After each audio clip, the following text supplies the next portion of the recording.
ಉಡುಪಿಯ ಸಂಸ್ಕೃತ ಕಾಲೇಜಿನ ಮುಂಭಾಗದಲ್ಲಿ ಇರುವಂತಹ ವಿವಿಧೋದ್ದೇಶ ಸಹಕಾರಿ ಸಂಘದ ಗ್ರಾಹಕರಿಗೆ 100 ಕೋಟಿ ರೂಪಾಯಿ ವಂಚನೆ ಮಾಡಿತ್ತು. ಇದರಿಂದ ನೊಂದ ಗ್ರಾಹಕರು ಏಕಾಏಕಿ ಕಚೇರಿಗೆ ಮುತ್ತಿಗೆಯನ್ನು ಹಾಕಿದ್ದಾರೆ. ಇದೇ ವೇಳೆ ಇಲ್ಲಿದ್ದ ಮಹಿಳಾ ಸಿಬ್ಬಂದಿಯೊಬ್ಬರು ಮಾತ್ರೆಯನ್ನು ನುಂಗಿ ಆತ್ಮಹತ್ಯೆಗೆ ಯತ್ನಿಸಿದ ಘಟನೆಯೂ ನಡೆಯಿತು. ಕಮಲಾಕ್ಷಿ ವಿವಿಧೋದ್ದೇಶ ಸಹಕಾರ ಸಂಘದಲ್ಲಿ ಆರ್ಥಿಕ ಹಗರಣ ನಡೆದಿತ್ತು.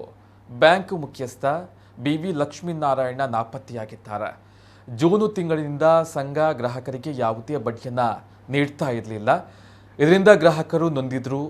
100 ಕೋಟಿ ರೂಪಾಯಿಗೂ ಮಿಕ್ಕಿ ವಂಚನೆಯ ಆರೋಪ ಈ ಸೊಸೈಟಿಯ ಮೇಲೆ ಇದ್ದು, ಕಚೇರಿಗೆ ಮುತ್ತಿಗೆ ಹಾಕಿದ ಸಂತ್ರಸ್ತರು ಸಿಬ್ಬಂದಿಯನ್ನ ತರಾಟೆಗೆ ತೆಗೆದುಕೊಂಡರು.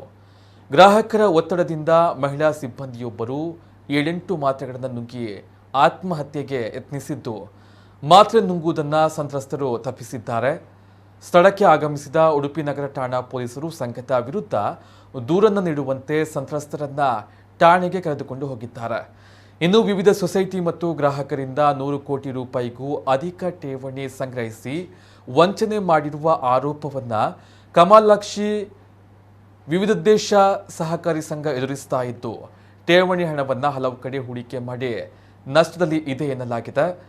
ಹಲವಾರು ಮಂದಿ ಸಾವಿರದಿಂದ ಕೋಟ್ಯಾಂತರ ರೂಪಾಯಿಯವರೆಗೂ ಇದೇ ಬ್ಯಾಂಕ್ನಲ್ಲಿ ಠೇವಣಿ ಇಟ್ಟಿದ್ದು, ಉಡುಪಿಯ ಕೆಲ ಮಠಗಳು ಕೂಡ ಇಲ್ಲಿ ಠೇವಣಿಯನ್ನು ಇಟ್ಟಿರುವಂತಹ ಬಗ್ಗೆ ವದಂತಿ ಇದೆ.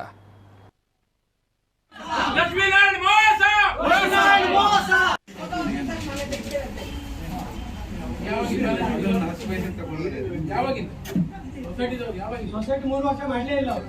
3 ವರ್ಷ ಮಾಡಲೇ ಇಲ್ಲ. ಆಡಿಟ್ ಮಾಡಿಲ್ಲ. 2 ವರ್ಷದಿಂದ ಆಡಿಟ್ ಮಾಡಿಲ್ಲ.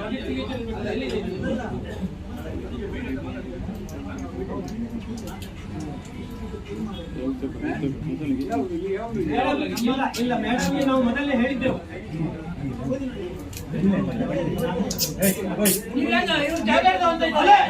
ನೋಡಿ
ಸುಮಾರು 150 ಕೋಟಿ ರೂಪಾಯಿ ಇಲ್ಲಿ ಡೆಪಾಸಿಟ್ ಇಟ್ಟಿದ್ದಾರೆ, ಅವರು ಮುಳುಗಿಸಿದ್ದಾರೆ ಅಂತ ಸುದ್ದಿ ಇದೆ ನಮಗೆ. ಆದ್ರೆ ನಮ್ಮ ಕಳೆದ ಇದರಲ್ಲಿ ಪೊಲೀಸ್ ಸ್ಟೇಷನ್ ಅಲ್ಲಿ ಮಾತಾಡುವಾಗ 93 ಕೋಟಿವರೆಗೆ ಬಾಕಿ ಉಂಟು ಇರ್ಬೋದು ಅನ್ನೋ ಒಂದು ಸಂಶಯ ಅವರಿಗೂ ಉಂಟು. ನಾನು ಇದರಲ್ಲಿ ಟೌನ್ ಬ್ರಾಂಚ್ಗೆ ಕಂಪ್ಲೇಂಟ್ ಕೊಟ್ಟಿದ್ದೇನೆ. ಕಂಪ್ಲೇಂಟ್ ಕೊಟ್ಟಾಗ ನಮಗೆ ರಿಸಿಟ್ ಕೊಟ್ಟಿದ್ದಾರೆ. ಅವರು ಕೂಡ ಅವರನ್ನು ಕರೆದು ನಾವು ಮಾತಾಡ್ತೇವೆ ಅಂತ ಹೇಳಿದ್ದಾರೆ ವಿನಃ ಆ ನಂತರ ಇಲ್ಲಿ ಬೋರ್ಡ್ ಹಾಕಿದ್ದಾರೆ ಇವತ್ತು ರಜೆ ಅಂತ.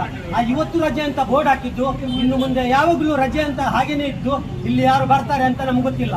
ಆದ್ರಿಂದ ಎಷ್ಟು ಜನ ಸಂತ್ರಸ್ತರಿದ್ದಾರೆ ಅವರೆಲ್ಲರೂ ಒಟ್ಟಾಗಿ ಪೊಲೀಸ್ ಸ್ಟೇಷನ್ಗೆ ಮತ್ತೆ ರಿಜಿಸ್ಟ್ರಾರ್ ಆಫೀಸ್ಗೆ ಹೋಗ್ಬೇಕು. ಈ ವಿಷಯ ರಿಜಿಸ್ಟ್ರಾರ್ ಆಫೀಸ್ಗೂ ಗೊತ್ತಿತ್ತು ಅಂತ ಕಾಣ್ತದೆ ನನಗೆ. ಯಾಕಂದ್ರೆ ಸುಮಾರು 3 ವರ್ಷದಿಂದ ಇಲ್ಲಿ ಆಡಿಟ್ ಆಗ್ಲಿಲ್ಲ ಅನ್ನುವ ಒಂದು ಮಾತುಗಳ ಕೇಳಿ ಬರ್ತಾ ಇದೆ.